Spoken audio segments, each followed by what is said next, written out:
So really there's two things. So because we're physically at the beach, this is all homework. This is before the good stuff even begins. Now, two things. Because we're at the beach and it's off the University of the Sunshine Coast premise, got to be aware of some risks. We're at the beach. Usually it's the sun. Today is the wind. There's some precautions. I guess we're in this room, so it's fairly controlled. But we may collectively decide that we want to participate in a beach activity and actually try some of these great boards. And if we do so, there's a risk assessment form. What we just have to let you know is that it's a dangerous environment. You have to take precautions. We have to follow the leadership of the lifeguards and the flags and whatnot. Eric will have a form. You're welcome to sign it in order to, or whatever you do, in order to acknowledge that we've talked about it. You don't have to engage with the beach or the ocean. It's totally voluntary. The other thing is, it's really cool to be able to share photos of events like this. And if you're willing to, there's a photo release form that just allows your photo to be published on famous surfboard magazines and distributed around the, no, I'm kidding, no. But, you know, it allows, anyways, you're part of the conversation and you can decide that when it comes. Before we start, I want to just frame why we're here today. So in the course, Sustainability Problem Solving, we're leading up to the second to last class of the semester. And today was an excellent opportunity to bring it all together with the topic of leadership and sustainability. So we talk about these big global issues, and then we talk about how we go about addressing them. And we often forget about the champions or the leaders that actually push these movements. We touched on this last day with advocacy and activism.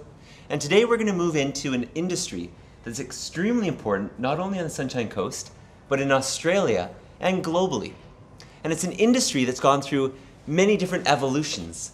And like many industries, has kind of faced that looking glass moment where it has to look internally to identify opportunities to sustain that industry through things like economic downturns, cultural shifts, and all the other pressures of globalization that many of the other industries face. So on that note, I'd like to officially start today's talk. And what I'd like to do is actually introduce Tom. May I introduce you? I think it's a good start. It's almost like on the radio when you don't see the two people, but they give you a big prelude. Then all of a sudden the guy pops in. Just imagine that. So Tom's out at his van. Maybe I should sit. I'll sit over there. Oh, perfect. Yeah. See you later, Tom. Yeah. So, no, it's with my great pleasure that today we're going to be joined with a master surfboard shaper and artisan, Tom Wegener. And I want to read an excerpt about Tom and kind of bring you some of the context to how important today is and what a privilege it is for myself and for you to actually have exclusive access to such an influential member of the surfboard artisan community. So this is a quote from Surfboard, the magazine. It says, "Tom Wegener is arguably the most cutting-edge shaper in the world."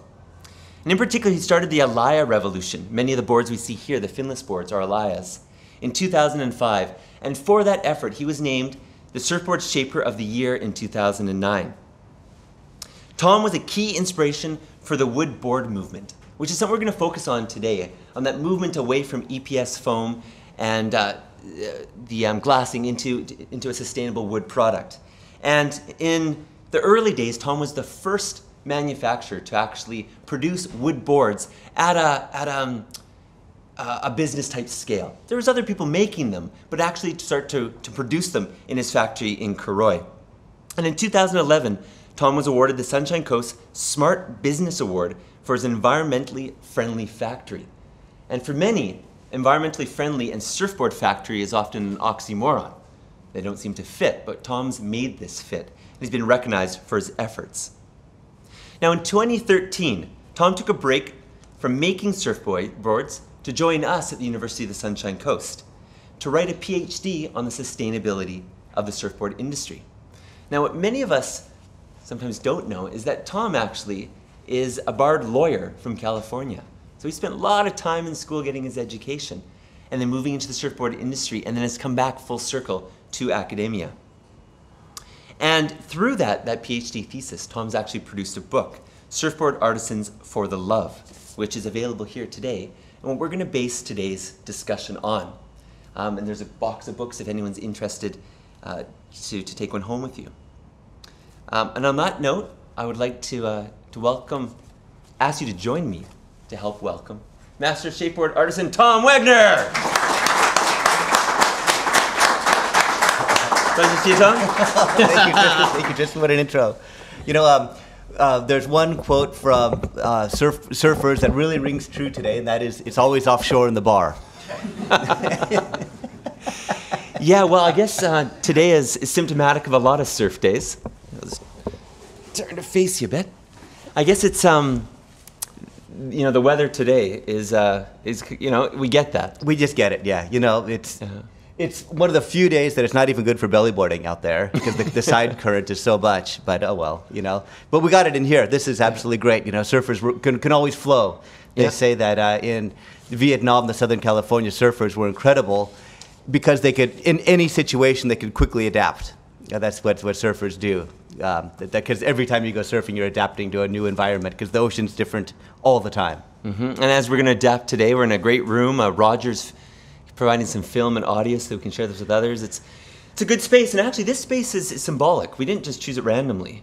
I was wondering, maybe we can share with others, why is Alexandria Headlands in particular an important spot for surfboards and surfboard artisans? Well, it is a story with Bob McTavish right down the road here. Actually, just right here, right there, actually. Yeah, it was right across the road there.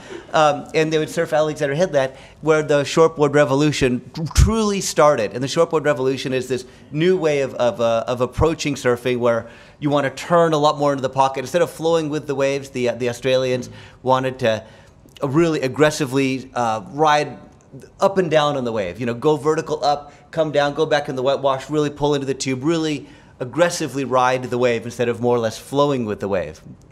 And we have a fin right here, which is, this board right here is really based on the board that Bob McTavish developed right there, he called it the Noosa 66, it was 1966, and it was putting this fin, which is a Greeno invention, onto a longboard shaped like this, which has a square tail, rounded bottom, and so forth.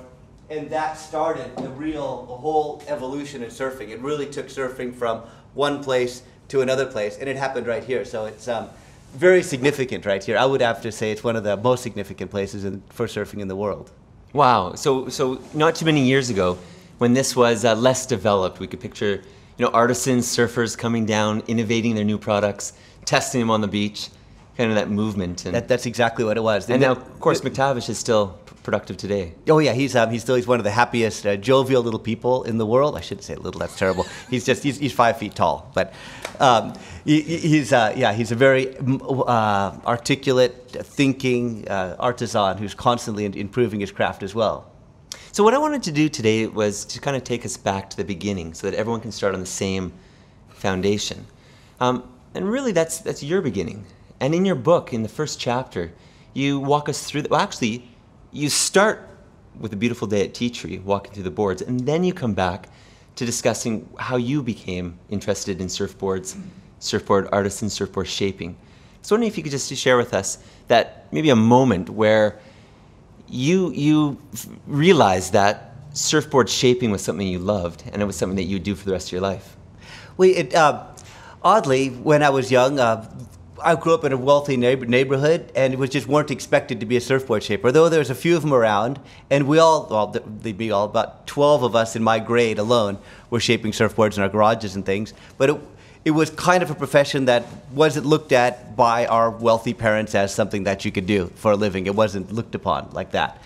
So we did it for fun, and we loved it. And then as I got older, I just said, well, wait a minute. Why can't I do that for a living? Why can't I do what I love doing as a job? Because other people do it. You know, and all of a sudden it was this mind switch where, well, maybe you don't have to have a giant big house and, you know, all this money and really be focused on that treadmill, that you actually can just pull back and say, well, my life, I'll enjoy my life a lot more doing exactly what I do, waking up in the morning happy shaping. And so I've been around surfboard makers for a long time, but it actually took only about 20 years for that thought to crack through my thick skull, which is just ridiculous, yeah. And I think actually you have a quote in your book, right in the very opening chapter, that sums that up, and maybe I'll just read that for the others and you can reflect on it.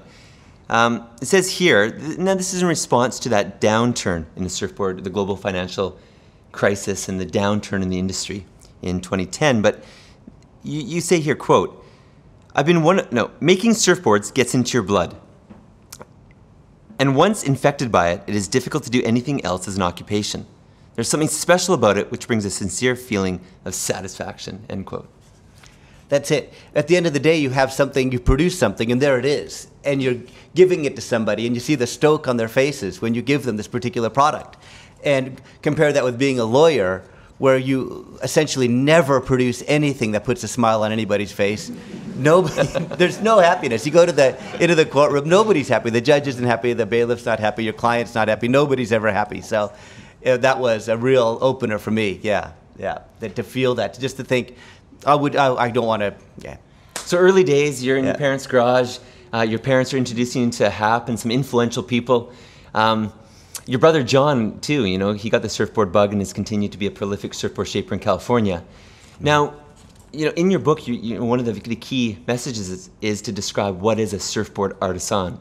Yes. And I think that's an important definition or characterization that we need to make early on. Yeah. Now, for us that are sitting here, we buy a board at the store and we see all these boards here. We imagine that somebody in a factory is cutting it out or doing something. But really, that's probably a pretty shallow definition. Can you help us kind of understand what is a surfboard artisan?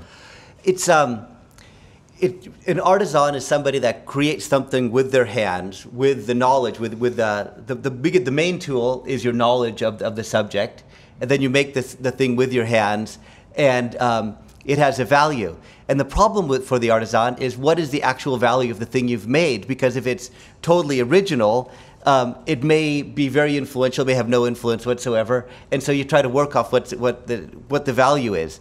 And traditionally, artisans use a trade value, like they'll trade this for that, for a couple of chickens or their new pair of shoes or something. But when it comes to money, that's where artisans fall over, because they have to put an actual monetary value on these ideas and their original piece of whatever that they make, like this surfboard right here. Does it have any value at all? And trying to put a price. I'm going off.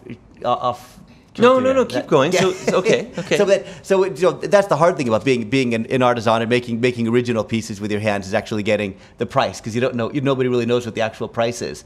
Mm-hmm. And I spend a lot of time talking about high art in there. And so the artisan is one that creates high art, which is original pieces that it's hard to put a value on. And the more you turn into a mass production, so you have 10 people there, then you're making a lot more surfboards, and then you're moving more towards mass production. There's this large gray area to where this board right here is made that one's made in Taiwan, and it has my name on it, and it's my design, but it's made all the way over there in Taiwan. Is it an artisanal product? No, it's not. It's not even close.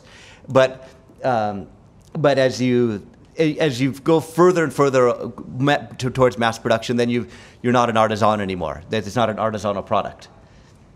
And so narrowing down, and what we want to do as an artisan is actually create this masterpiece, as you say, this original piece, and make sure that that people are happy to pay, I guess, from the business sense, for this particular thing that may or may not actually work, or may be the best, maybe an improvement, may not be an improvement, but it's an original piece. Okay, and I think that really characterizes the surfboard industry that you grew up in. So the early days, when you're learning to shape, when Bob McTavish is on the points, innovating, making new board designs, doing it because it feels good, because you want other people to ride your board, because you want them to challenge it. And you capture this in, again, I'll read a small quote just to contextualize what I mean by this. And you quote, "This is the culture I grew up in. There was a high value on individuality and making our own surfboards.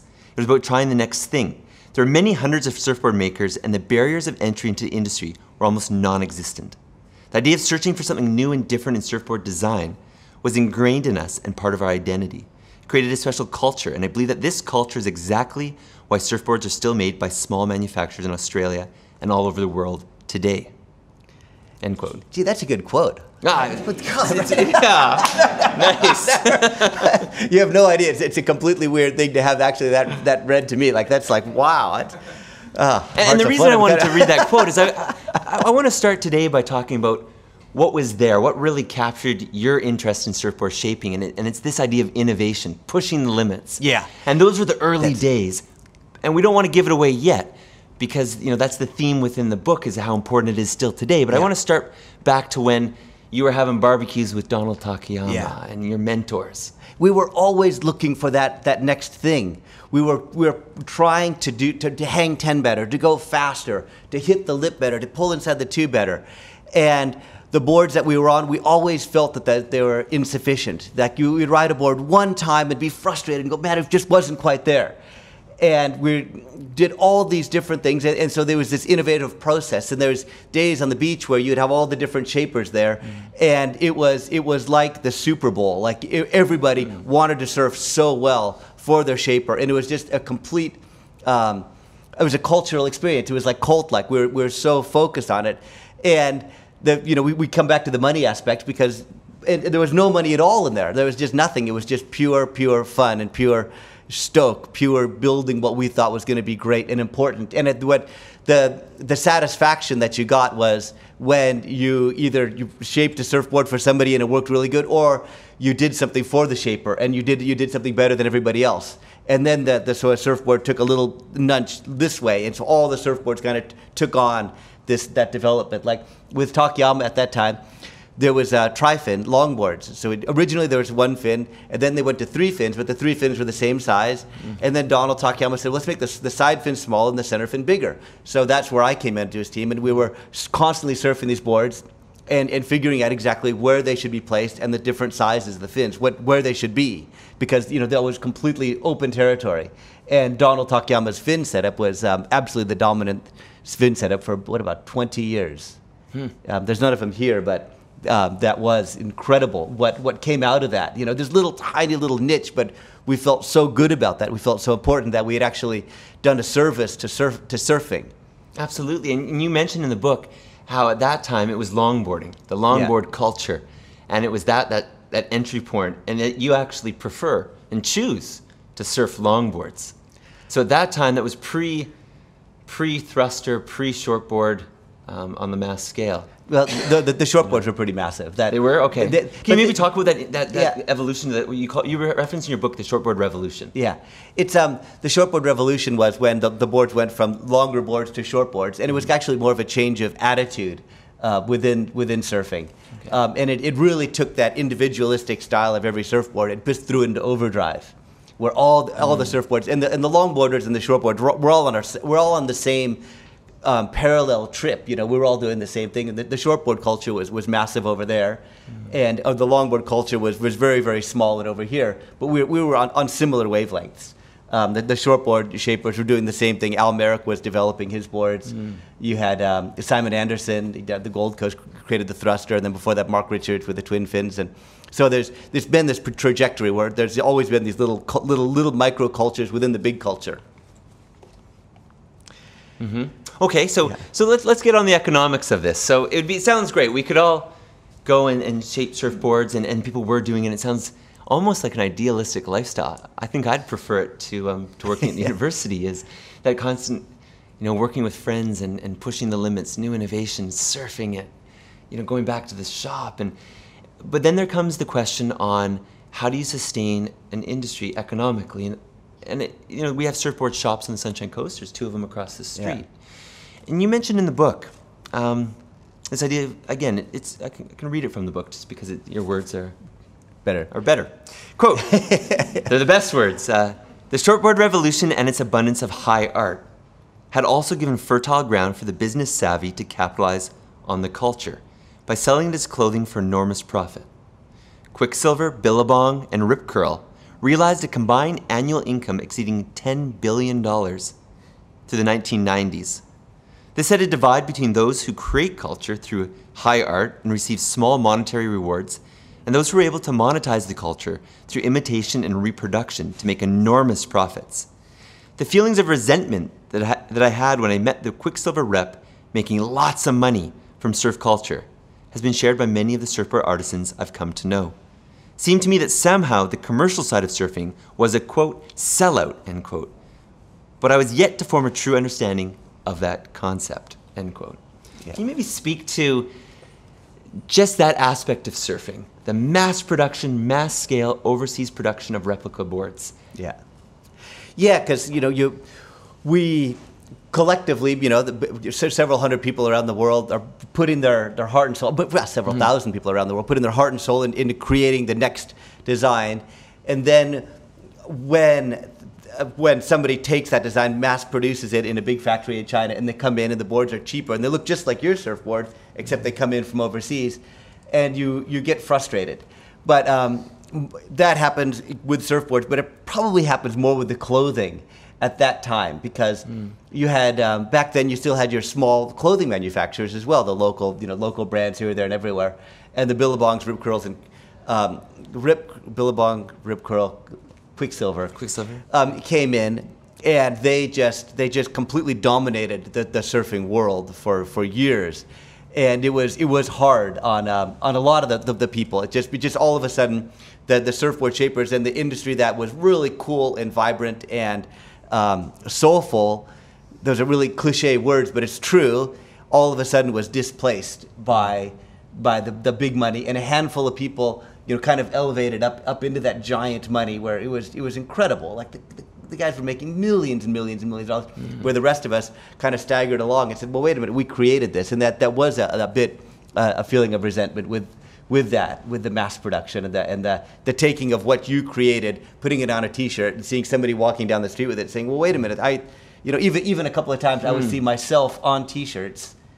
And how does that feel to see your face on a T-shirt? Well, no, I can say that, logo. you know, it was me cutting back on a wave, yeah. And you know, one of my friends says, "Tom, that's you." And I said, "I know, yeah, that is me." And so we went to the guy, and it was this clothing line called 10. I think it was 10 Plus at the time. You know, and they said, "Oh yeah, you know, we just picked that off the internet and used it." And it was just like so. Anyways, yeah, you feel you kind of got that feeling. Well, no, you didn't kind of get it. You definitely got it. Like we're. Well, look, we talk a lot about like economic sustainability. There's the balance between business interests and environmental protection, and there's all these balances. And the surfboard industry is not unlike that. Yeah. Where you have this balance where you say you need the innovators and you want to be doing this, but of course you have this machine, this global machine. Yeah. And you make reference to this golf club industry in Australia as kind of comparable, where at one time Australia was the #1 producer of golf clubs. And now it'd be hard pressed to even find a place that makes golf clubs. Yeah, that's right. Like Arnold Palmer came down here. He would use Jack Nicklaus. He would have his golf clubs made here in Australia. There's the guys that were making great golf clubs at the time. And then they figured out a way to mass produce the golf clubs. So of course that industry would vanished. And you know, it never came back. And you know, I look at golf clubs and say, well, how come a golf club, you know, isn't like a surfboard? Like it should be made specifically for you. It seems like you would enjoy the game even more if your golf club had a story, you know, a real tangible story, and you went to see your golf club being made. I mean, wouldn't that be great? But that mindset is definitely gone now in golfers. Like I've never met. Well, I asked lots of golfers. They said, no, wait, that's not there. We don't get our golf clubs custom made for us. Right, and I guess that's a lot like the surfboards, like as you say in the book, that you know, globalization has a huge influence on the ability of an industry like surfing to sustain itself. In the case of golf clubs, we now make them overseas because you have a lower overhead. The purchaser can buy them at a lower cost. Surfboards are similar in that we can walk today to Mooloolaba, to the surfboard warehouse, or to Quicksilver, and we can get a pretty flashy looking surfboard for a few $100s. Yeah. And paddle it out, and for the beginner surfer, it floats. You know, it paddles. Yeah. Now, clearly that would, you know, it's crushed other industries. Yet, as the message of your book says, it didn't crush the surfboard artisan industry. And somehow the surfboard artisans have persisted despite those enormous pressures from global financial markets. Yeah, that's the real surprise. When I was in 2009, I really thought the surfboard industry was dead. I just said, man, it's not gonna come back.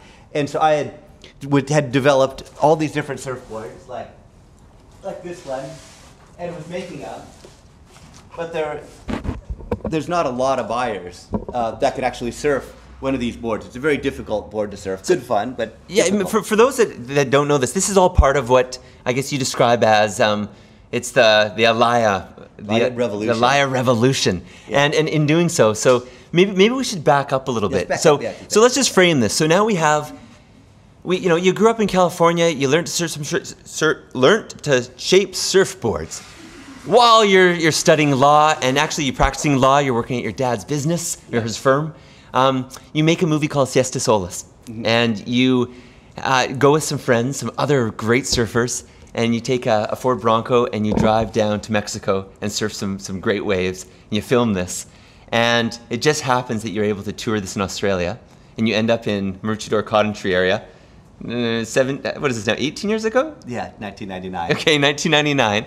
So just so everyone's, and this is still in the time where surfboard innovation, the artisan, people are pushing the limits. McTavish is working on boards, Takayama's working on boards.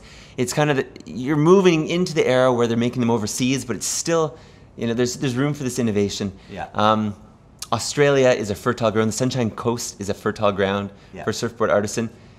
From the moment you came, can you please tell us the story when you're standing in the radio station, not unlike this, with a different person interviewing you? Maybe give us some background to how you ended up here. Well, first of all, yeah, we made a movie called Siesta Solis, a 16 millimeter surf movie. And the thing about the surf culture is you can have a surf movie and you could fill spaces all the way down the coast with this movie because there's this culture that supports surf movies. It's unlike any other culture, but with surfing, the culture is still valued. So riding on that, we made the surf movie and we brought it all over California. And then we took it down here to Australia, and we're bringing it to places like this and to places like Taree. Actually, where do we play it here? Somewhere around here. God, I can't even remember. Silly. Anyway. You know what? The reason I know this story is actually if you go to Weir's surfboard shop in Cotton Tree. Has anyone been to Weir's? It's just right up the road there. Yeah, no one. You should go. It's a fantastic little shop. And of course, Brian said when I mentioned your name, and he says, "Oh yeah, Tom. I remember the day he walked in here with his little movie." And it took it right back. He was as cool as a cat. Oh yeah, Tom. I remember when he came by. Yeah. And I'm trying to picture that. It's a dusty summer day. Yeah. You rock up in something. I'm assuming a van. Oh, just a very simple car. Yeah. And you've just worked for a year in your father's law firm, and you've done the corporate thing, and you're thinking, I got to get back to surfing. I need this right now. And you show up in a radio station, and of course your now wife was your. She was the radio DJ. We were playing it at the Sheraton in Noosa, and that was the first big show. And we pulled up because it was the Noosa Festival of Surfing at that time, so it was in early March. And we thought that'd be the perfect time to start the promotion because surfers were all over in Noosa for the contest. If they saw the movie, they'd go back to their hometowns all over Australia and say, "Hey, come watch this movie. This is really good." So that was our word of mouth and our advertising. So we went to the radio station, and the other guy that set it up said, "Oh, Tom, man, put a good word in for me to the radio host because the radio DJ because she's really hot. She's way hot. Put in the word for me." So I said, "Okay." So as I walk in and I'm in the reception area, and then I see this shadow through kind of a glass wall. You could just see the silhouette. And I thought, and as she turned the corner, I said, "I'm going to marry that woman and she's going to have my child." And so she turned the corner and our eyes met, and that was it. We're going to get married. That's it. And so we did. 3 weeks, 3 or 4, about 6 weeks later.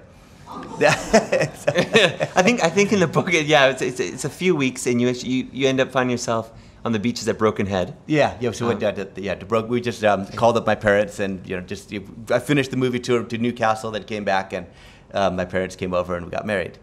And then a few months later, the fabulously talented Finley was born. Well, nearly. I just want to get the context of why you're on the Sunshine Coast. Yeah. Well, let's see. We were. It's all in the book. June. Well, let's see. It was June 13th. We were married, and Finley was born February 22nd. The next February. And then 17 years later, you're still here. Well, though it's paradise. When I walked up to Noosa, I just said, "Oh my God, this is it. This is paradise." I couldn't even draw a place in my imagination that would look like this. And things were going pretty good when you made the decision that, you know what, I need to make some money. I have a small family. Yeah. I'm living in paradise. I love surfing. I don't want to be stuck in a lawyer's office. Yeah. I feel like I'm not contributing to society in the way I want. Yeah. And you decide to start making surfboards in the shed of your in-laws' property. Yeah. And you're in there, and it's pumping, and that evolved into being your own shed, where you're now producing at a really high volume a number of boards, shipping them all over Australia, all around the world. Yeah. but then something happens. So these are the good times, and you're living life, and things are really good until... I was sending most of my boards overseas, and when the global financial crisis came, I could see it happening over there in LA. I was actually in LA, and when it was all happening, and I went to this, I had one of my hollow boards, and I needed a bung for the board. I'd forgotten the bung back in California, or back in Australia. So I go into this bottle shop, and it's packed with people watching the television. And they're just kind of drinking there, and it was as the financial crisis was hitting. So there was about 15 people they couldn't even leave the liquor store. So then they're drinking in the liquor store, watching America just absolutely melt down. And so I had to go in there to get a cork to put in this bung in my hollow surfboard. And so we went to Malibu, and there's only about 5 or 6 people out, which is phenomenal. You know, that's your goal, is to surf a great surf break when it's really good with only a handful of people out. But that was an example of what happened over there. But when coming back to Australia, I said, look, almost all of my boards go overseas, and I'd kind of not really focused on the local market because the overseas market was really ravenous. And see, this is an interesting spot right here, is because this is where you saw a niche in the market. Right before this, you saw a niche in the market. Yeah. And that's when you... maybe we should just start by explaining, how do you make a conventional surfboard? So we don't really have one here. I guess the tune is about as close as possible, but we do have a couple at the back. Great. So maybe just for the sake of giving everyone the context. You know what's funny is that, like, the surfboards I make are so unique, and they sell all over the place, and there's still this wide variety of surfboards. And so here is, more or less your stock standard surfboard that I've made lots and lots and lots of these, but I generally don't make them because everybody else does. And I'd much rather do the innovative thing, and fortunately the surfboard industry allows you to do that. So many of us here are interested in the environmental sustainability. When we look at the manufacturing, we want to know, what sort of products are we producing, where are they going after the life cycle has happened, are they ending up in a landfill, whatnot. Now, when we look at this, we think surfboard, but can maybe you break it down to, at that time, before you started to really innovate with the actual materials of making boards. Yeah. These boards, can you explain how they're made, like what goes into them? So this is a standard polyurethane surfboard. The surfboard foam is made from petrochemicals, from oil, basically, processed in certain ways. There's a certain couple of elements. One of them is called TDI, which is a very, very fine chemical that comes from Texas. So every piece of foam, that surfboard, I'm quite sure still has an element of Texas in it. That there's various drums that the chemicals they need. So that's where the foam starts, generally in the Middle East, and then the polyester fiberglass resin is the same thing. It's a petrochemical product. Then it has fiberglass. So when you get a surfboard blank, it's a general shape like this, but big and rough. And what the surfboard shaper does is he takes it and he looks at the customer and says, all right, I'm going to make this board for you, ideally. And so they shape it, and they say, okay, well, the nose is going to be this big, it should be this long, the rail should be just like this, we should have this much rocker in it, so he can generally get the shape he wants out of the blank. The blank gives you a little bit of leeway so that you can get what you want. And as you get more into it, you have your blanks cut for a certain way at the surfboard factory. So the foam is very generic, and then this piece of wood in the middle is called the stringer, and that puts your curve from nose to tail in the board. And every surfboard shaper has their own curves, so that we all work with a blank maker and say, okay, I want 5 of these, 6 of these, 7 of these, all with this curve or that curve or this curve. So the nose to tail curve. So they're all very specific. And I saw that this is made by John Mills, who I know pretty well, and he's a real good shaper, real innovative. I don't know his shapes well enough to be able to explain how his are different from others. But generally, he has his own thing happening here, and within the culture of people that ride these surfboards, they could tell you. They could say, "Oh, that's a Millsy. I can tell because blah blah blah." This curve right here is his curve. He still has this little lift up in the tip of the nose here. Like a lot of the more modern boards are flatter. So there's a whole story. There's a whole story to tell this surfboard. And if Millsy was here right now, he would go on and on and on and on and on about how the surfboard is unique and how it's better than every other surfboard out there. So every surfboard has a story to it. So that's we shape it. Then the fin placement as well. These are FCS fins. They're not very good because they're really wobbly like that. Sorry. Sorry, Jurgen. You'd have a different surfboard if you put stiffer fins in. And the fin placement is very special as well. Pretty standardized now with the Kelly Slater and the professional circuit. So usually the fin setup, the fin positioning is set, but the different types of fins are enormous. Make a huge difference in the way the surfboard rides. So this is I made before I got into wood. I made surfboards in this way, and I'm no different than Millsy in that I cut my own wood, so I put my own stringers in the board with the curve. Nose to tail was important. My fins, I made my fins out of wood, glassed them up. They were beautiful wood fins. Everything was made as much as I possibly could in my shed. So for years I was a one-man show, then I was a two-man, then I had 3 people with me working full-time, and that was really a good time. Like we were very busy.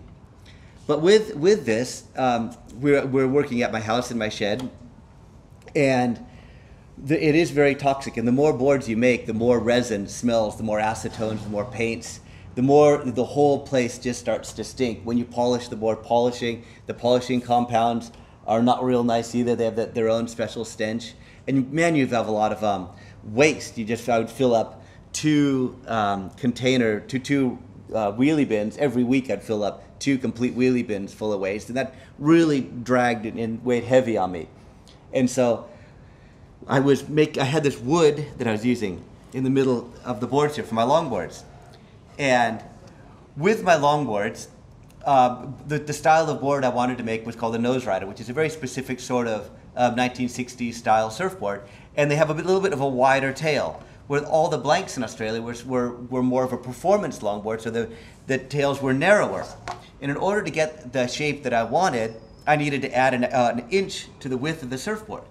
So my friend Paul Josky had told me about Polonia, and I'd got a source of Polonia, and there were plantations all over Australia, and they're selling these plantation lots, and it was really a gimmick. Nobody made any money off it. But they did have a lot of this wood, and they gave it to me for a good price because I was promoting using this particular wood as stringers in the board. And the whole reason was that I was able to make the tail an inch wider to make my longboard template with that piece of wood in the middle. And then from there I was able to make the surfboards that I wanted.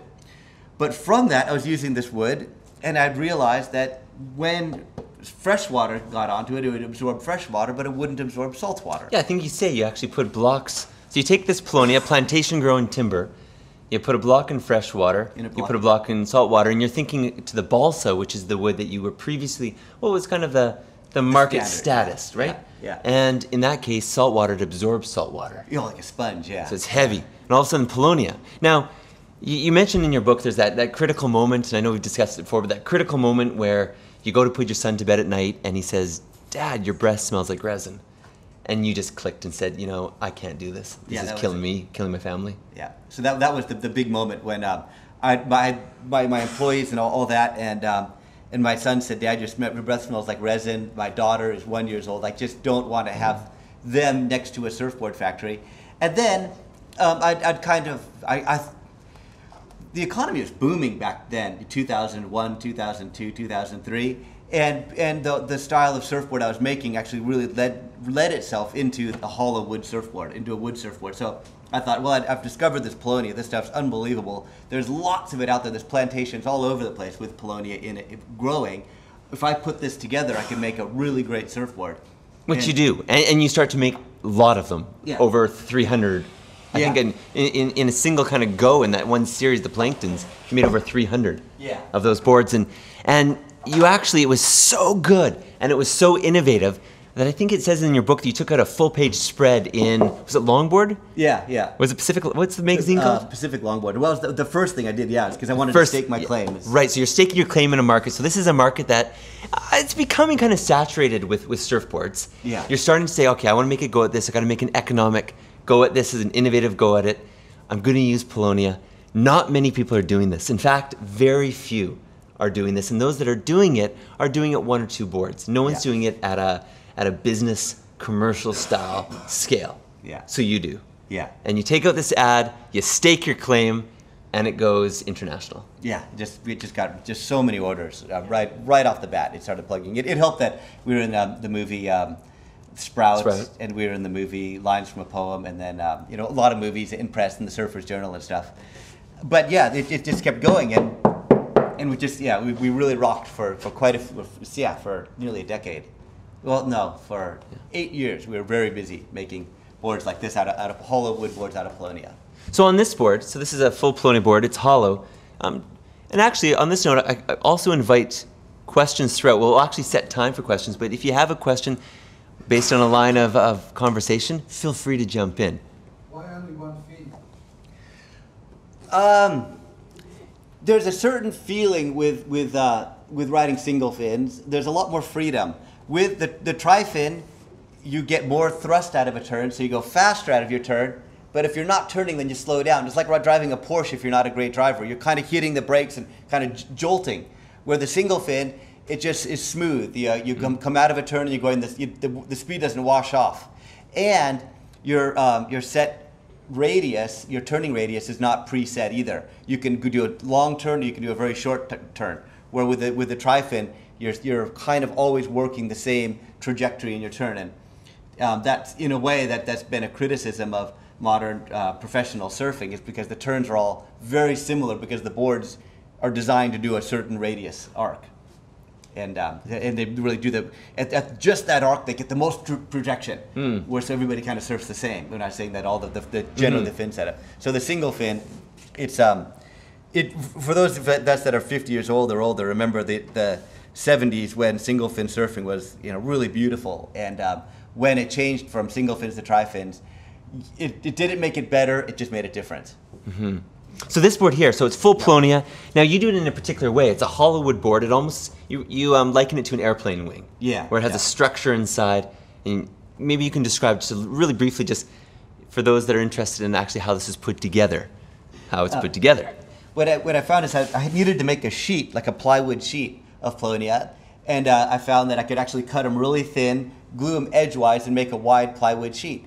And once I had the plywood sheet, I could put it into a jig, into a curve, and then build the board up. I put the rails, cut these rail pieces like that in the shape of the surfboard, press them into the jig and glue them. And then when I took the clamps off, then I had a curved board with the rails.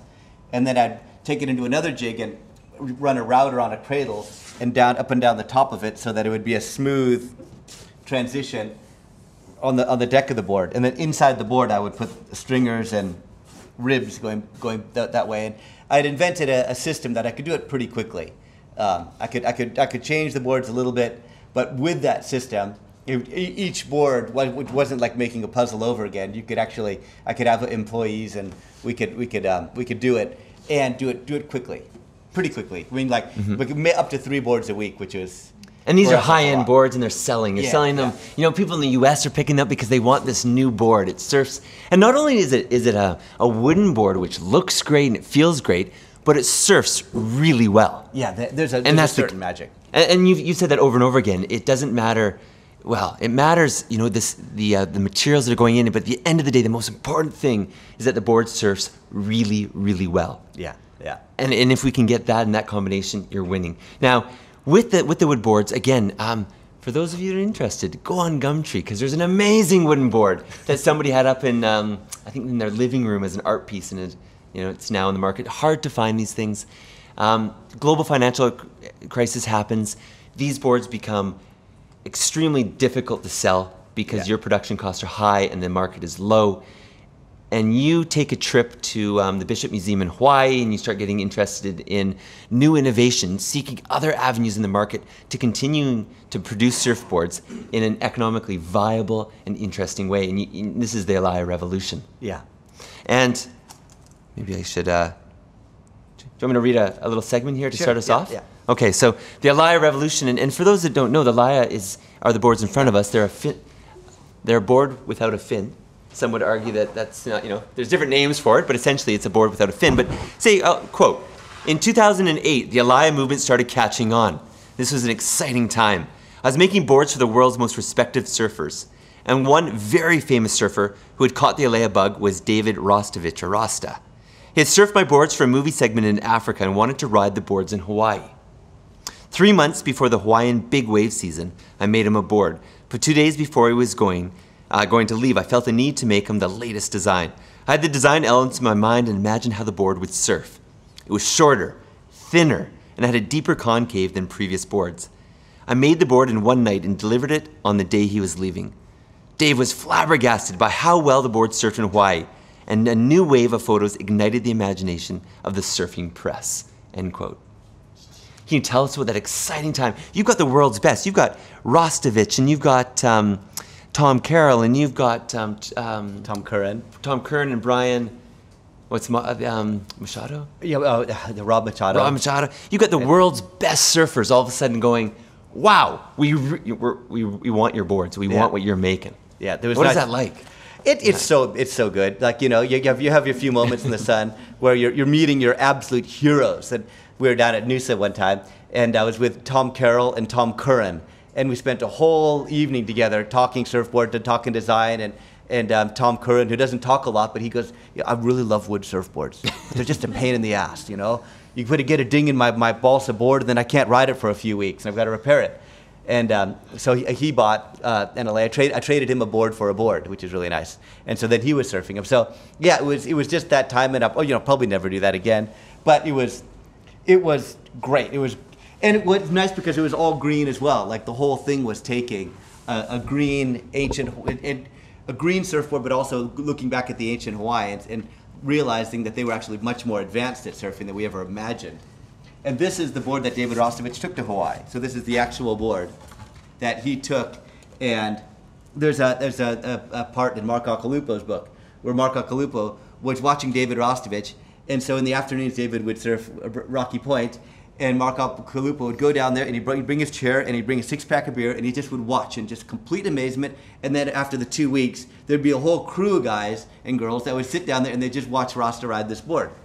And so that was this new innovative, style of surfing, and then it really, kept catching on.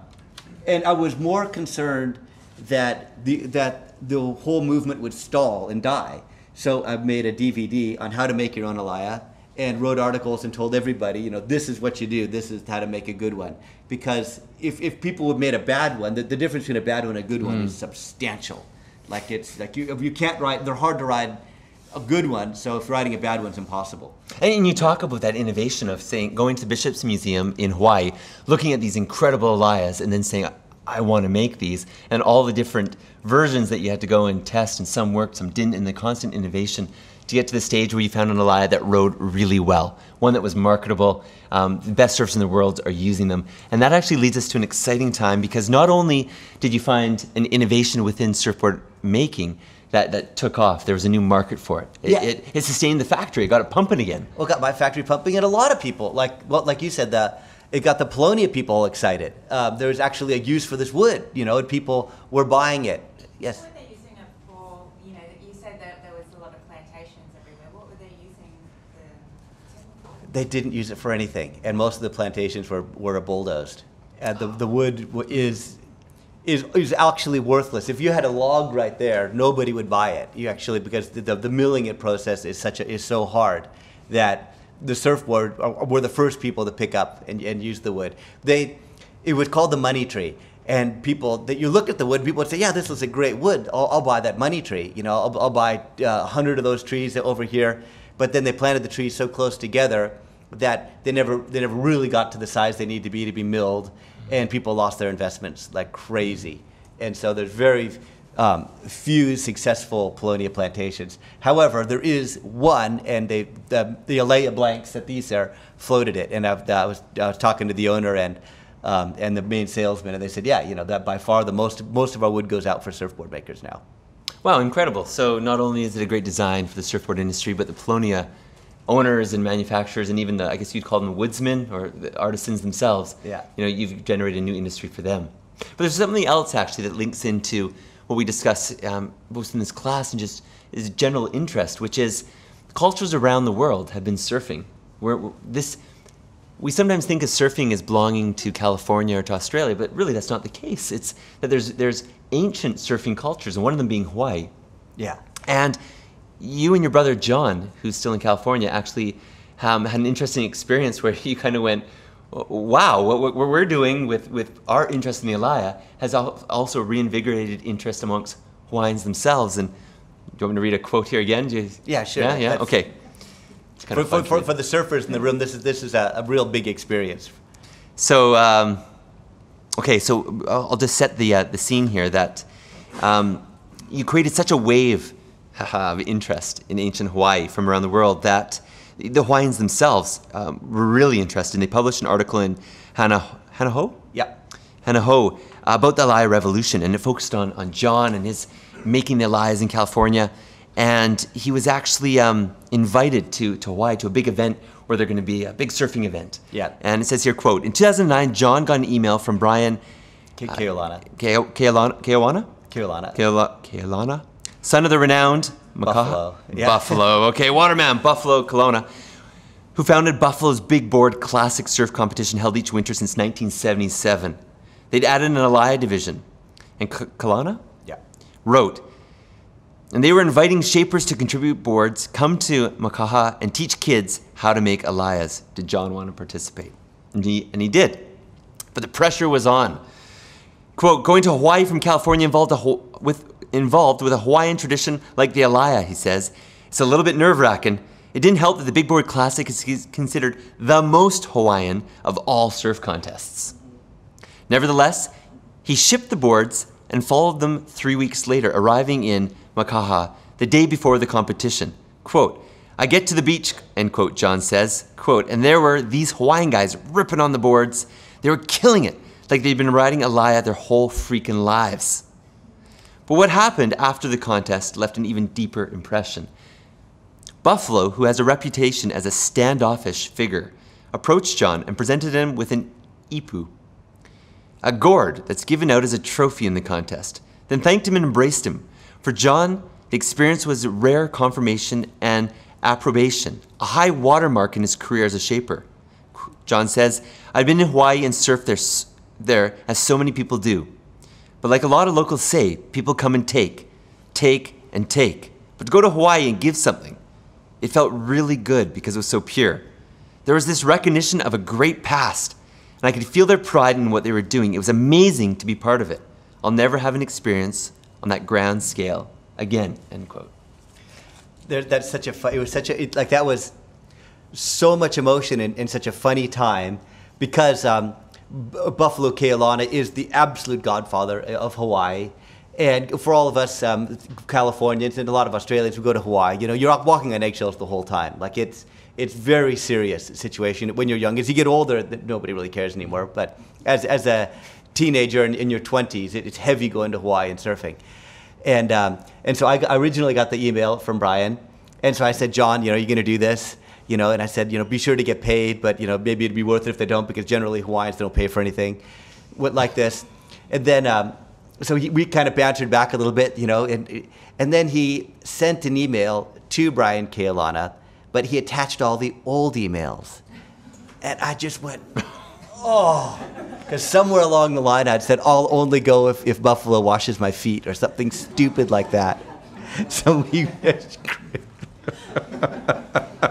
fortunately, nobody actually ever would scroll down and read all those other emails. So the story may have not gone so well. But the neat thing is that, yeah, we're recognized by the Hawaiians for helping bring back and recognize their own culture, as they said. And it really made quite an impression. And now they're riding the Alayas over there. And they have a new respect for their own culture. Can I deviate from the book for a story that I know that maybe we can dig into? And please tell me if we don't want to. But I remember you telling me that maybe it was at this competition that there was a pub or a beach club, and in that place there was an Alaya, like a king's Alaya, the very thin, big Alaya. Yeah. And John looked up and asked, you know, how long has that been there? Yeah. And was it Buffalo that, or somebody? It was actually, so Brian Keolana was announcing, and the announcer said, so Brian, you know, I see that somebody has grabbed the board out of the surf club. And he goes, yes. And he said, Brian, did you ever think that you could surf that surfboard? And Brian said, he's an older guy, and he goes, I've looked at that surfboard almost every day of my entire life, and I never thought to surf it. It never thought I could surf that surfboard. And so they tear it off the wall, and they're out there ripping on it out there in the surf. So that was an example of how, the shift that occurred. So with the Alaya, it's a very difficult board to ride. You have to be a proficient, fit surfer. It's a thin board. It doesn't float really well. You got to have the right type of wave. We're hoping that Matt, our very own Matt Brown, where are you, Matt? We're hoping that if Tom gives us the green light, we might actually be able to witness Matt riding the peanut model Alaya. But for many of us, and you even mentioned in your book, you said, well, maybe in your 20s it was realistic, maybe in your 30s realistic. But you're saying, you don't really have the motivation to try to paddle that on a daily basis. So you thought for the average person, now, looking to yourself and others who are professional surfers, how can you get an amateur surfer or recreational surfer to experience the sensation and joy of the Alaya? Yeah. So you go on what I guess is the tuna journey. Yeah. And maybe you can just guide us for how you decided to make the Alaya accessible to others. Yeah. So that's the thing about being an artisan, an artist. I probably could have just stayed and done exactly the same thing over and over again. But then doing the foam boards and then the hollow wood boards and then going through the whole Alaya thing. And if I was smart and and I listened to my wife, which I probably should have, I would have never gone on to these other things because they take an enormous amount of effort to do. But so I started making finless surfboards that were longer and try to ride them like an Alaya, but they didn't flex, and they surfed okay, and I rode some of the toothpicks, the Bill Wallace toothpicks, the old 1950s and 60s board, or 40s and 50s boards, and they were good, but I couldn't really improve on them. But I knew that if I could make a smaller board that floated, that flexed like my Alaya, like the whole gig of these boards is that they flex, and if they flex into a turn, probably like a snowboard, they'll track and you'll be able to ride the wave. Otherwise, they just slide down the wave sideways. So I was working on it, and I knew what I wanted, but I couldn't make it out of the materials that were available in Australia at the time, and there wasn't much of a market for the boards either. And at the same time, I was watching the global financial crisis coming, and so I thought, well, I want to make this surfboard, and I really actually thought the whole surfboard industry was going to die anyway.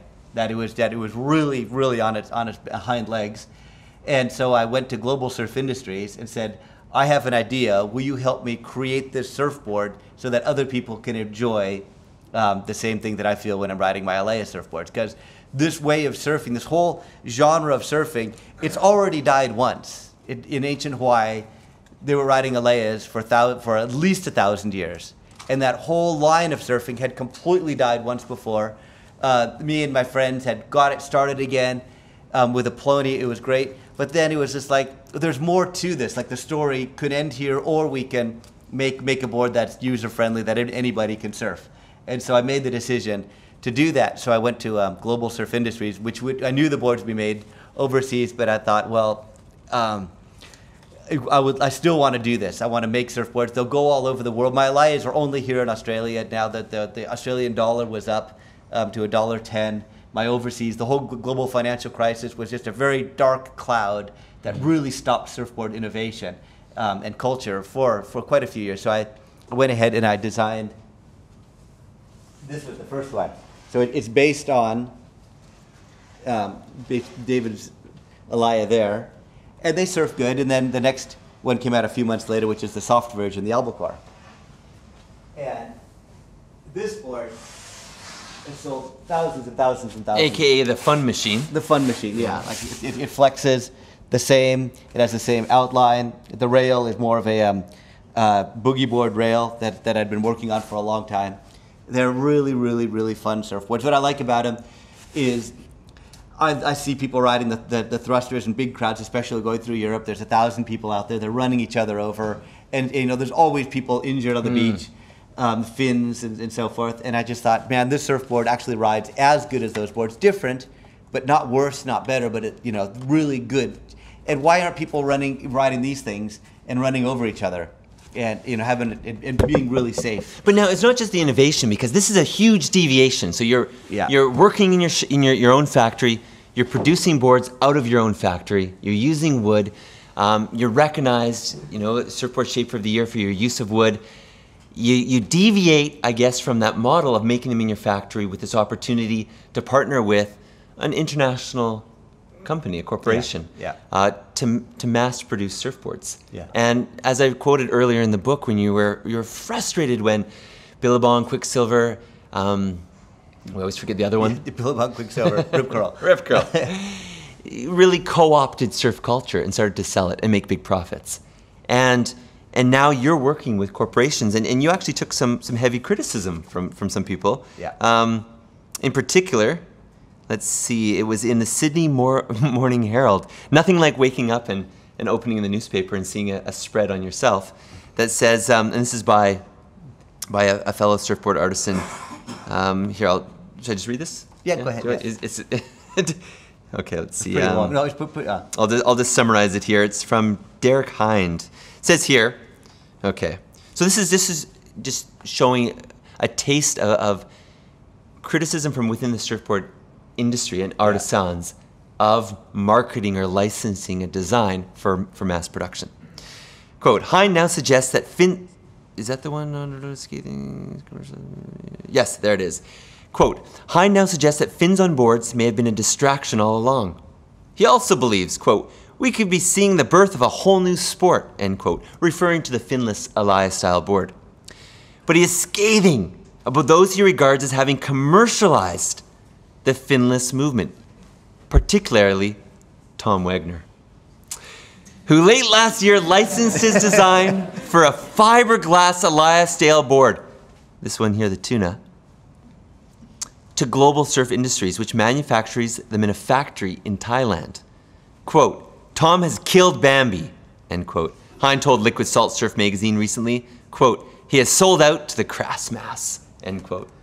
Wow. Yeah. Scathing. No, I took a beating. There's no doubt about it. Mm-hmm. But actually, that's what led me to the whole PhD thing, to figure out the whole parameters. Like, did I sell out? What was the problems? And what exactly did I do wrong, if I did anything wrong at all? Mm-hmm. And so you have lots of people say, no, Tom, you're making money. And when I did a talk one night, and one of the really top surfboard makers said, Tom, what did Bambi taste like? So yeah, what did Bambi taste like? Chicken, that was it. And I think, you respond to that in the book where you say, it's this idea that you actually interviewed Hind. You actually went to Hind and said, well, what do you mean by killing Bambi? And you're one of the most humble, respectful people I think I've ever met. So you probably did this in the kindest way, saying, hey, I just want to get to know your opinion. And you say in the book here that Derek responded by saying that you had prematurely killed the process of high art and turned to mass production. And he said, Hind said, I am Bambi, meaning that his life was focused on developing a new type of surfing and that you had just killed it. Instead of being part of the creative process of high art, that you went to the mainstream and ended the growth of what could have been. Yeah. And that was his justification. And according to Hind, that was his version of what a sellout is. And it's someone who takes a product which is still in the development or high art stage and then sells it for mass production and consumption, thus ending the evolutionary process. Yeah. And right there is a moment where you decided that you wanted to dig deeper into this, because it's an unsettling feeling of what is selling out. How do you operate and continue to do what you do without having some access to a marketplace? Yeah. Well, at the time, there was the marketplace had been cut off. Like, I was in my factory, and when the Australian dollar went from 76 cents to $1.10, my international market was gone. And by the way, there's a global financial crisis going on. Mm-hmm. Every other country is in recession, and turning around and trying to sell boards in Australia, I mean, that wasn't working either. And so, yeah, it was. I didn't have a choice, I didn't think. I had to do it in order to save my very own surfboard industry. And then I was thinking, on the other hand, this is a really great way of surfing, and I can share that with people all over the world, because, I had a big market in Europe, a big market in Japan, and my surfboards are now cut off. I can't access those markets anymore because of what's happening. Well, so I have this particular product. Like you don't, as an entrepreneur, you kind of sometimes have to go with what the opportunities you have. It's Now reflecting back on that, because a lot of the topic in the book you're talking about innovation and that idea of innovating, and do you feel that now, looking at the sea glass project and the albacore and tuna here, and reflecting on whether or not Derek was correct that it killed finless surfing as far as evolution in it, do you think he was correct, or do you think that this was actually part of that innovation, getting it out? Because a lot of new people were exposed to it because you gave them access. I know for many of us here, we would never have a clue about finless surfing or alayas, or even have a hope of standing on one had it not been for the albacore. Yeah, that's true. So they sold thousands and thousands of them, and people were stoked. They surfed them, they loved them, they got it, they understood. Some people went on to ride alayas, and that journey, because surfing is full of long, exciting journeys that you can pursue and follow. The albacore was the easy step to the wood boards. A lot of people really enjoyed the albacore. And so in the book, I wrestle with this on and on and on. But I feel as though more people were turned on to a new style of surfing because of the albacore. And did it stop the innovation? It didn't. I don't think it did. As a matter of fact, they sponsored events, they gave them out, and people can still go off it and make their own finless surfboard if they want. And I think we've witnessed that many times. Yeah. The Noosa Surf Festival that you sponsor, co-sponsor an event with the finless division. Yeah. And I've even been witness to so many times where somebody will come and say, hey, we shaped this alaya in shop class or with my dad or my mom, and it's based on what you showed us in the DVD that you made, and we used to have an albacore, we have an albacore, but check this out. Yeah. Which I guess challenges that idea of blocking innovation, because if people at the grassroots are going back in their sheds and doing it, it's obviously still alive. Yeah. And I've always been about that, go ahead and make your own, make your own. And now what it's led to is that I'm making these back in my shed again. I figured out a way to do it so that this sea glass that doesn't exist anymore. They don't make them anymore. It served its purpose. It went out as surfing changes again. That's not popular. The albacore has been popular, but it's kind of waning as other boards, as new innovations have come along. And now I don't really care that much because I'm able to make my albacore because I finally invented a way to make a finless surfboard with my new cork method in the wood. And so at the time it was a hard decision. At the time, what's selling out, jumping ahead, is, I believe, stopping the process. If you're putting a roadblock in from other people innovating stuff, that's when you're selling out. That's the problem, and it does happen.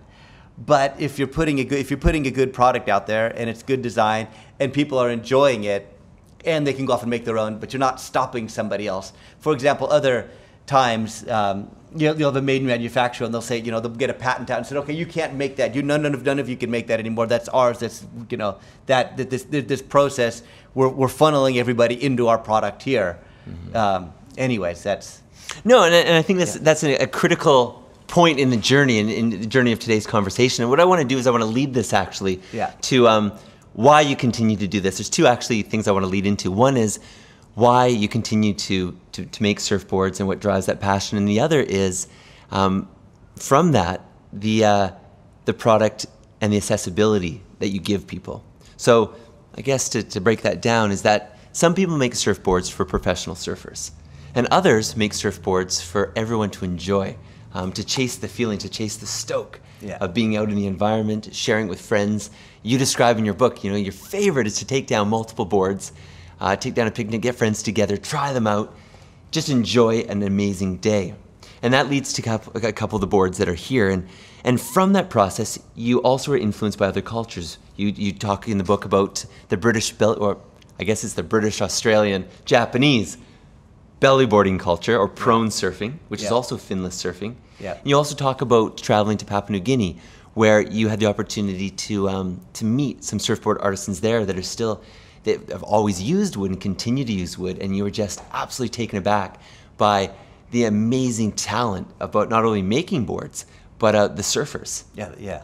So I want to take to two things actually, and I just want to read the end kind of quote here. And this goes to that question of why you make this, and I think this sums it up here. Quote, I believe my job is to help people enjoy surfing. And the way I do this is to make surfboards that will help people do just that, end quote. And to me, that really sums up your approach to surfing, to making surfboards. You make boards that guys like myself can surf and others. And it's not about being a professional surfer, but you can make them for a Rostovich, but you can make them all the way down to a 6-year-old or 5-year-old, to somebody who is disabled. Anybody can get on one of these things, and you have a design for them. Yeah. And I'm going to suggest, now, do you think there's any chance of actually getting out there on a belly board today? Or does anyone have a motivation? Or should we continue and then finish with watching those that want to? Yeah, let's continue. Go, we'll keep going. I don't think it's very good out there. No? And afterwards, if we want to watch anyone try them out. So let's, because we are going to take a little bit of a break, but before we take a break, let's just go into the belly board. Actually, do you want to take the belly board at the end of the break? So that's a good story. It's a long story. Yeah. You know what's funny is I keep looking over there. There's an Alea on the wall over there in the bar. Oh yeah. So yeah, no, that's just how this thought of surfing changes. And another thing that I've really seen in the last even 4 or 5 years is the culture of surfing changes, and the surfboards people ride changes, and the whole thing really is a constantly fluidly changing thing. Even surfing in the past 10, 12, 15 years, it changed so much that the surfboards that we commonly ride actually change as well.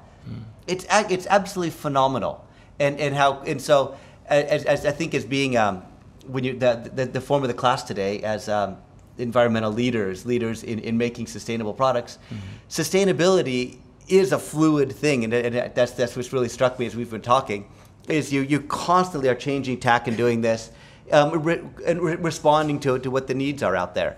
And it is really important. There's nothing static at all about it. And the more I look, the more I see that that's actually the case. And you generally have got to do what you feel is the right thing to do at the time, because the facts change constantly. And I love that segue, because that goes into this idea of innovation, and that goes actually to the thesis of your PhD and a critical element of your book, the role that innovation plays in the sustainability of the surfboard industry. And on that note, I'm going to suggest, because I know that people need to use washrooms and the phone, right? We're going to take a 10-minute break in which you can come and take a look at the boards. We're going to come back, we're going to pick up on 2 things. One, the innovation and what you're doing now with the Corkies, and then also talk about the Papua New Guinea journey. Okay. Yeah. You better answer your phone. No, I know, that's it. The easier we're going to sleep at night and not worry about those guys. That's it. I can sleep harder now, but I didn't sleep very well for a long time. Yeah, and there were other things weighing on you as well. Yeah. The whole practicality.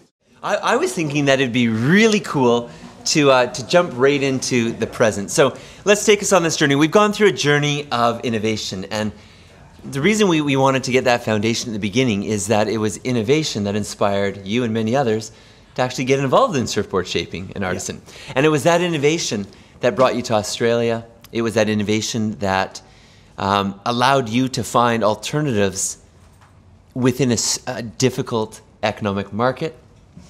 And in your book, you really talk about the power of innovation to drive the industry. And you face challenges is when you've deviated and thought, well, you know what, I'm going to try different means to stay economically viable. Licensing boards to global surf industry, which not only allowed others to be able to experience the finless surfing, but it also allowed them to actually to stand up on a finless board, where many couldn't.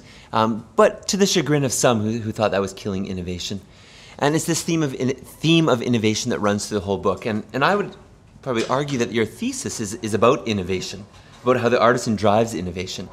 And right now, I think people are all really captivated by the 2 boards and the one back here as well, the 3 of them, which are using a new innovation.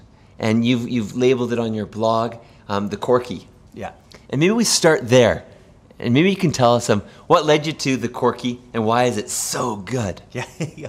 Well, I like the flex in a surfboard. I just love that feel. It's so unique. And for the snowboarders out there, if your snowboard doesn't flex, it wouldn't surf very well, or your skis if they were just stiff. The same thing with surfboards. and that's kind of what I've been pursuing.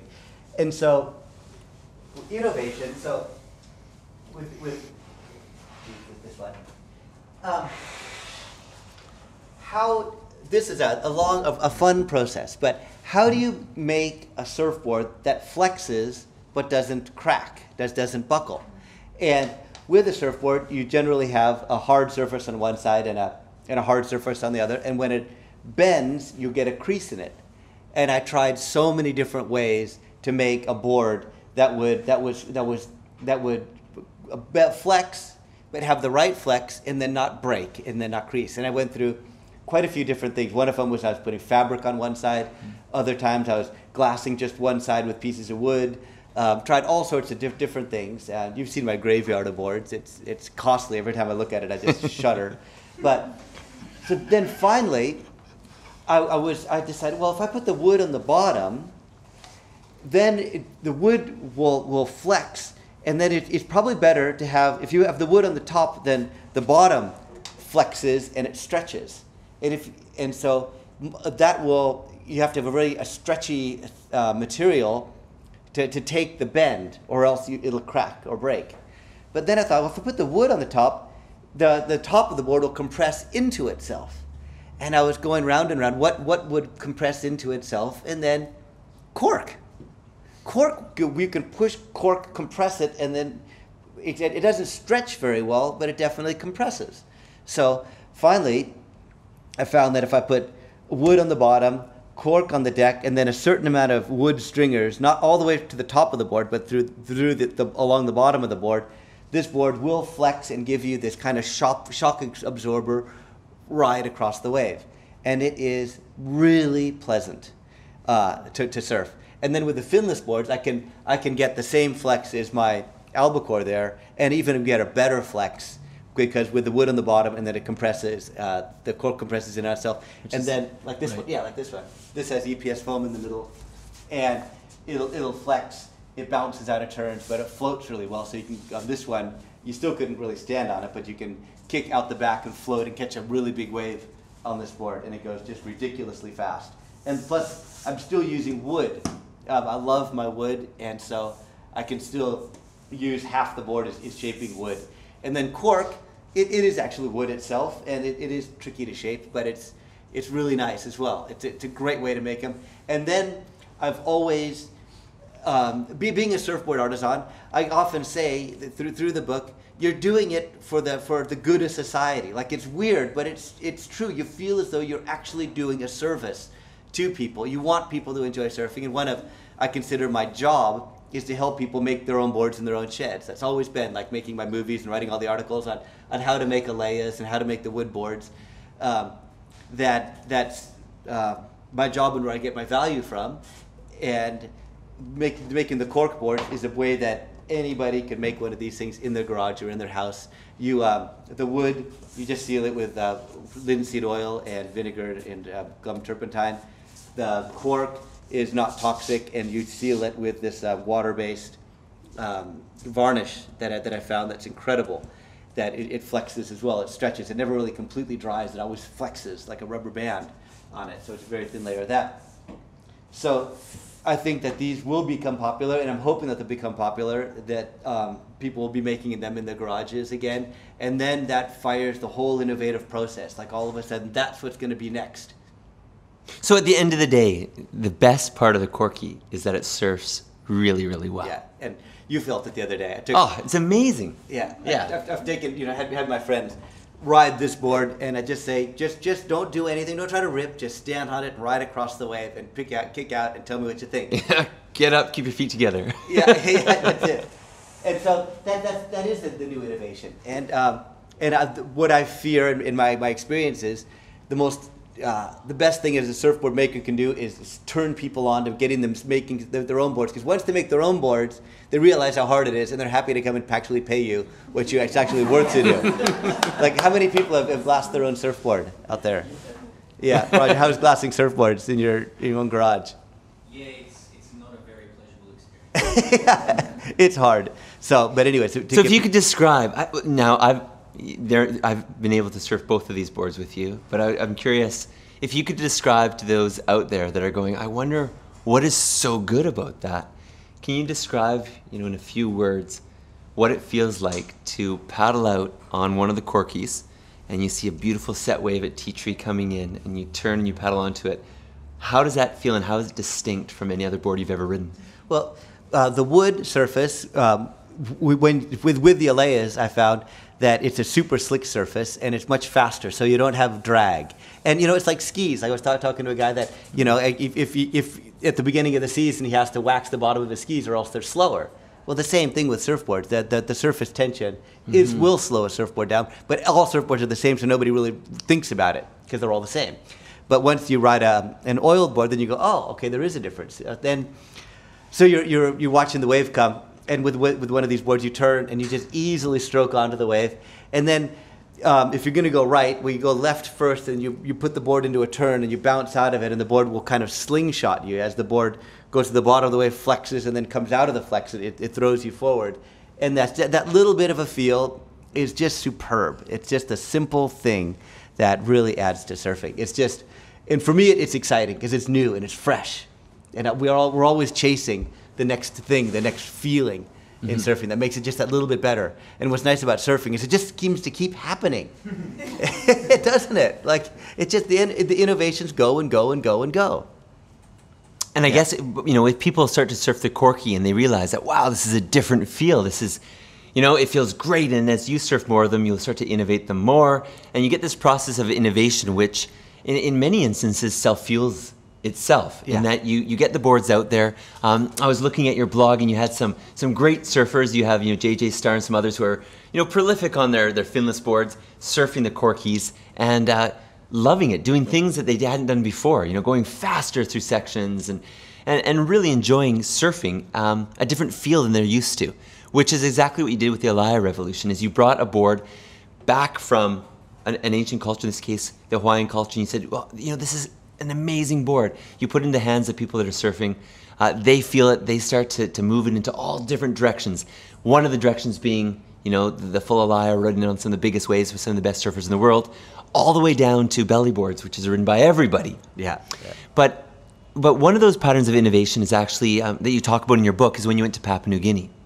And it was that section, that chapter in the book, that you described the opportunity of being invited together with, was it Brian Bates? Yeah. To go to Papua New Guinea. And in this instance, you have a culture that has a long history of surfing, great breaks, great surfers. They're using wooden surfboards. But tourism is also there, and surf tourism. And with the surf tourism, they're bringing the foam boards, and they're often, in many cases, with good intentions, leaving EPS foam boards behind, which are easier to surf. They float. And kids in particular are attracted to them because it's the thing that the foreigners are doing, and they have quick turns. And there's a concern within this surfing community in Papua New Guinea that some of the ancient culture of surfing, the culture behind it, could be lost if we switch to this EPS form, which is expensive, hard to get. Yeah. And that's where you come in, and you and Brian come in, and you make a point in your book that, look, your reason for going and what you found as your role there is really to share some of your ideas to make their already really good product even cooler. Yeah. And can you maybe just tell a little bit more about doing that? Because they'd been surfing forever. Like, we went to these breaks where they said that this is what they've been doing for the distant time. They've been doing this forever at these particular breaks. Mm-hmm. And these are the boards that they're making, similar to this, and belly boarding on them and standing on them and surfing them well. But they looked at the new boards and just, were very jealous. But shockingly, this here, which is actually, I think you said it's the part of an old dugout canoe. Yeah. Which has just been chopped with a machete. Yeah. And it surfs, and we've surfed this. It surfs really, really well. It's surprising how good this little board surfs. And you, you traded it.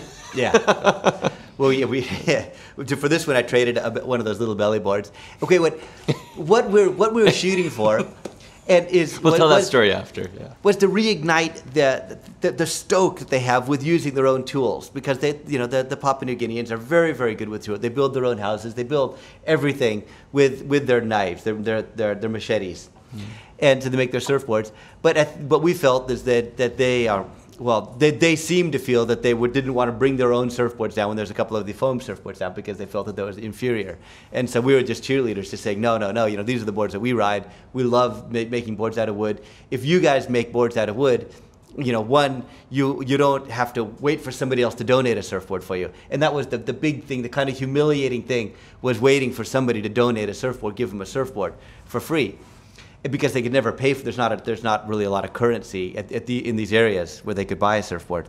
So we gave them new tools, just basic hand planes and things, so that they could get out there and make their own tools. And we found the balsa. They've got lots and lots of balsa wood over there, which is a traditionally great surfboard wood for surfboards, and it still is. And then eventually we found a varnish that they could varnish the balsa with. So it wouldn't soak up the salt water. Soak up the salt water. And this is a cool example. Like that whole chapter is all about that two-way sharing and that, yeah. Look, you're not exporting culture. No. It's really that this culture's intact and it is strong, and these guys, they can surf. Yeah. It's just like anywhere. It's there's pressures. There's global pressures saying that there's another product, and in some cases maybe an unsustainable product. In that EPS foam boards, a board like we just saw, they're expensive. You can't go and just run down to the local village store and buy one. So it's one of these cases where you have a globalized pressure on an already strong surfboarding culture, which then you're able to go with Brian and others and just almost lend support to say, hey, we love wood. You know, what you guys are doing, thank you, because you've shown us so much, and you were just blown away. Not only that somebody could make a surfboard with a machete, and then, but the second part was throw it in the water and go and surf it really well. Convincingly, yeah. The kids were amazing, absolutely amazing. The way that they would take it and just focus on it and just ride it, eventually. So I made this board called the Mini Olo, which is the surfboard of ancient Hawaii. The kings would ride this particular shape. Very difficult to ride. It's fat in the middle, narrow on the rails, dead flat like this. And Rasta can ride one. I've ridden mine a handful of times. Almost nobody's ever ridden a proper ancient Hawaiian king's board, which is called the Olo. I made one over there because there's lots and lots of wood. And watch this little kid just focus and master the board. And then he came in and he didn't think anything of it. And the cameras weren't there, and I just thought, God, that was so neat to see. I wish that I could have made a movie out of it and blah blah blah, but still, it was just this little kid mastering this technique on the surfboard, thinking, what could I bring to them? And I wanted to just say, what you did was really difficult, and what you've done is what other surfers all over the world wish that they could do. But you did it, because one, you have a break all to yourself, that you're the only person out there. Two, you have all this balsa wood that people can't even afford. And three, you have an enormous skill, because you brought up in the water surfing since you were 1 year old or even younger. The little kids are in their little shore break. Like, you have this resource. Mm-hmm. Really, they have an incredible resource. And I can picture you. You describe it in the book. You come. At first, you thought, well, I got to get a feel of what we're dealing with here. And as you go deeper and deeper and deeper, further away from where you land, you realize that, wow, we're completely off the grid. Yeah. You're in heaven. You're going, yes, leave me behind for a year. This is perfect. Yeah. But you also realize that you're going to have to use what's available to you. And I guess that's the true idea of sustainability, with many people in the class interested in permaculture and whatnot. And you talk about how you've employed this at your own factory, but now you're in a culture which has just naturally embraced this. They make their own boards.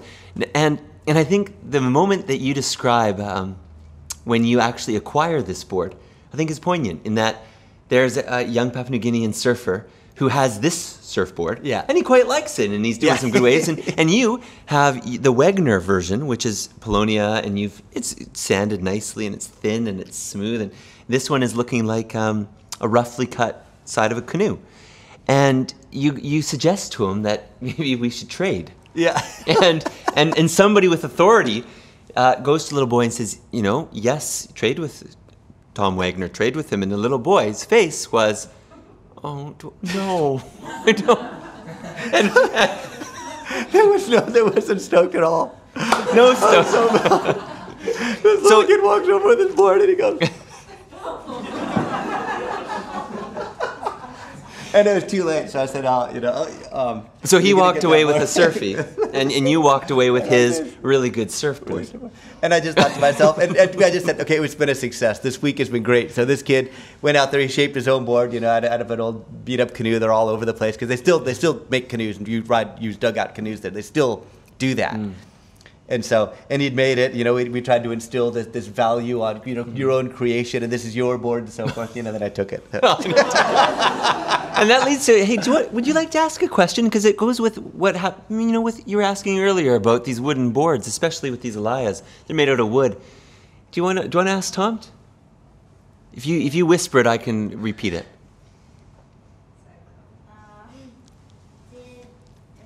Did they get splinters?